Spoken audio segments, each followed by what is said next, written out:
প্রাণশক্তিকে নিংড়ে দিয়েছে। এটাই দুঃখ। এই যে গ্রামে গ্রামে, রংপুরের মধ্যে হেন গ্রাম নাই আমি যাই নাই। এই যে পীরগঞ্জে গেলাম, এই যে পীরগঞ্জ অন্তত 5 বার এসেছি। গ্রামে গ্রামে মানুষের সব ঘর নাই, বাড়ি নেই, কিচ্ছু নাই। সেই রংপুর, সেই বাংলাদেশ এখন তোমাদের হাতে। কোথায় নিয়ে যাবে? এই রংপুরকে তোমরা যেখানে নিতে চাও নিয়ে দিতে, এই শক্তি তোমাদের কাছে। এটি হলো বিষয়। এটা কোনো গবেষণার বিষয় না, এটা নিজের মধ্যে শক্তি আছে বিষয়, আর কিচ্ছু না।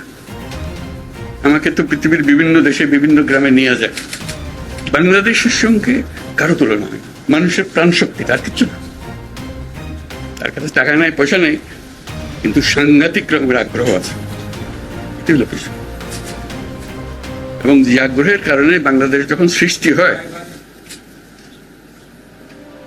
তখন শুরু হলো দুর্ভিক্ষ দিয়ে, এবং রংপুর হলো দুর্ভিক্ষের ঘাঁটি। প্রতি বছর দুর্ভিক্ষ এখানে।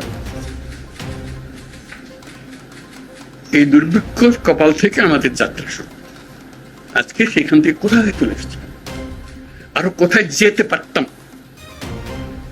শুধু এই তোমাদের মতো ছেলে মেয়েদেরকে যদি আমরা বলতাম যে যাও বাবা, এখন যাও, বড় কাজ, শুধু এইটুকু দরকার, কিচ্ছু দরকার।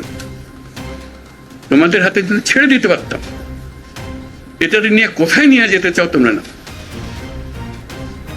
আমাদের সময় টেলিফোন ছিল হ্যালো হ্যালো, বহুক্ষণ সময় লাগতো একটা কানেকশন পেতে। একটা থানা তখন তাজা ছিল, উপজেলা ছিল না। 20-25টা টেলিফোন ছিল, ঘুরে ঘুরে আমার 10 নম্বর দেন, 10 নম্বরে একজন লাগাই দিত। হ্যালো হ্যালো হ্যালো, 10 নম্বর ফোন।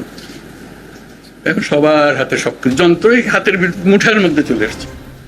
এই যে গেলাম পীরগঞ্জে গেলাম, এখন অবাক লাগলো, ছবি তুলতেছে মহিলারা, ছাদের উপরে দাঁড়ায় ভিডিও করতেছে। চিন্তা করতে পারে, ঘরের থেকে বেরোতে না মহিলারা। কাজে এই যে পরিবর্তন, এই যে যন্ত্রটা তোমার হাতে চলে এসছে, এখন বিশ্ব জয় করার সময়, এখানে আটকানোর সময়। দুর্ভাগ্য আমার আটকে ফেলেছে। আজকে এত কথা, তোমরা যে এত আন্দোলন করলা, তোমাদেরকে সালাম দেওয়ার জন্য আসলাম, মুক্ত করলাম আমাদের। আজকে যে গেলাম আবু সাঈদের বাড়িতে,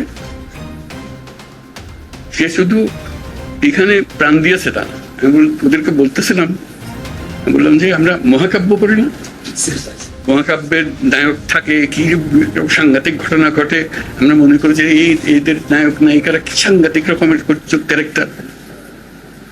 আবু সাঈদ হলো মহাকাব্যের ক্যারেক্টার। ভবিষ্যতে এটা নিয়ে বহু কবিতা, বহু সাহিত্য, বহু কিছু রচনা হবে।